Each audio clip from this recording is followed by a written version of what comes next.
ప్రభువైన యేసుక్రీస్తు నామమున మహిమ కలుగును గాక. యేసుక్రీస్తు నామములో మీకు అందరికీ వందనాలు. దేవుడు మిమ్మల్ని అందరిని దీవించి బలపరచును గాక. పరిశుద్ధ గ్రంథం బైబిల్ దేవుని యొక్క వాక్య భాగాన్ని చదువుకుందాం. ప్రకటన గ్రంథము 3వ అధ్యాయము 21వ వచనంలో ఉన్న వాక్య భాగాన్ని చదువుతూ ఉన్నాను. నేను జయించి నా తండ్రితో కూడా ఆయన సింహాసనమందు కూర్చుండి ఉన్న ప్రకారము జయించు వానిని నాతో కూడా నా సింహాసనమందు కూర్చుండనిచ్చేదను.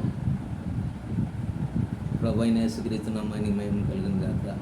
చూసినారా దేవుడి బిడ్డలారా, నేను జయించినాను అంటున్నాడు. ఏం జయించినాడు ఆయన?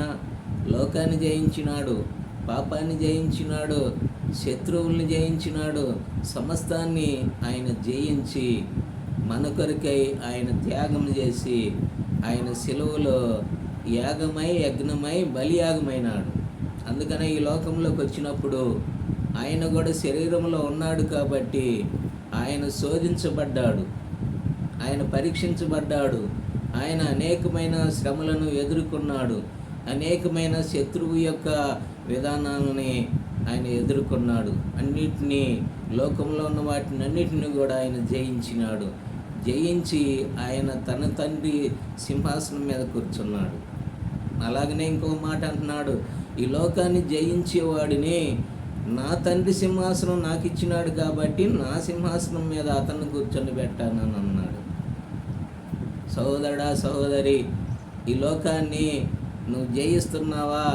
విశ్వాసయాత్రలో కొనసాగుతున్న నీవు, ప్రభువుని వెంబడిస్తున్న నీవు, మరి జయ జీవితం అనేది చాలా ప్రాముఖ్యమైన విషయము. క్రైస్తవుడికి కానీ, ప్రభువుని నమ్మిన ప్రతి ఒక్క వ్యక్తికి కానీ, నమ్మని వారికి కానీ దేవుడి యొక్క రక్షణ ఎంతో అవసరం అయి ఉన్నది. ఎందుకో తెలుసా?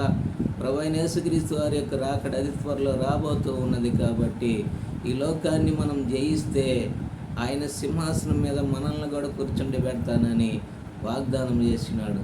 సింహాసనము చాలా గొప్పదండి. నిజంగా ఈ లోకాన్ని నువ్వు జయించినట్లయితే, పాపాన్ని జయించినట్లయితే, సమస్తము కూడా నువ్వు జయించిన వ్యక్తిగా ఉంటే దేవుడు ఆయన సింహాసనం మీద నిన్ను కూడా కూర్చుండి పెడతానన్నాడు. నాకై నేను ఈ లోకాన్ని నేను జయించగలుగుతానా అని నువ్వు ఆలోచన చేయవచ్చు. లేదు, పరిశుద్ధాత్మ దేవుడు నీలోనికి వచ్చినప్పుడు నువ్వు లోకాన్ని ఆటోమేటిక్గా జయించగలుగుతావు. కారణం ఏదో తెలుసా? దేవుని యొక్క ఆత్మ, పరిశుద్ధాత్మ నీలో ఉన్నది కాబట్టి నువ్వు లోకములో ఉన్న సమస్తమైనది కూడా నువ్వు జయించగలుగుతావు. ఎందుకని? నీలో ఉన్న దేవుడు ఆయన లోకాన్ని జయించినాడు, సమస్తాన్ని జయించినాడు. కాబట్టి అటువంటి యొక్క ఆత్మ మనలో ఉన్నప్పుడు మనము కూడా లోకాన్ని జయించగలుగుతాము. కనుక విశ్వాస జీవితంలో దేవుడి బిడ్డలారా, ముందున్న యొక్క విధానంలో కొనసాగుతున్న నీవు, మనం ఎక్కడి నుంచి అయితే వచ్చినామో తిరిగి మళ్ళీ అదే దేశానికి, పరలోక పట్టణానికి మనం వెళ్ళాలి. కాబట్టి ఈ లోకములో విజయము, జయం అనేది దేవుడు నీకు దయచేసేవాడుగా ఉన్నాడు. కాబట్టి మనము జయశీలుడుగా విజయాన్ని పొందుకొని ప్రభు కొరకు నిలబడదాం. దేవుడి వాక్యాన్ని దీవించి బలపరచుగాక. ప్రార్థన చేసుకుందాం. మహాపరిశుడు మా తండ్రి, సర్వశక్తిమంతుడా యేసుక్రీస్తు ప్రభువా, నువ్వు లోకాన్ని జయించిన దేవుడు అయ్యా, పాపాన్ని జయించిన దేవుడు, సమస్తాన్ని జయించిన దేవుడు. కాబట్టి అటువంటి దేవుని యొక్క పరిశుద్ధాత్మ మాలో ఉన్నది. కాబట్టి మేము కూడా ఈ లోకాన్ని జయించి ముందుకు నడవటానికి మాకు కూడా మీ బలాన్ని, శక్తిని దయచేయమని అయా, నీ బిడ్డలైన వారిని కూడా బలపరిచి, వారిని కూడా ఈ లోకాన్ని జయించే బిడ్డలుగా, ఒకవేళ పాప క్షమాపణ లేకపోతే పాప క్షమాపణ దయచేయను ఆయన.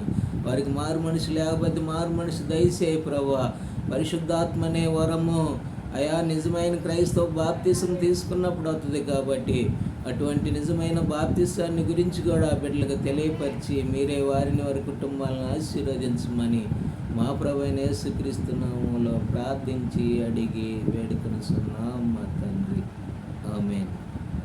దేవుడి బిడ్డలారా, ఈ వీడియోను కూడా లైక్ చేయండి, షేర్ చేయండి. ఈ యొక్క పరిసర కొరకై ప్రార్థన చేయండి.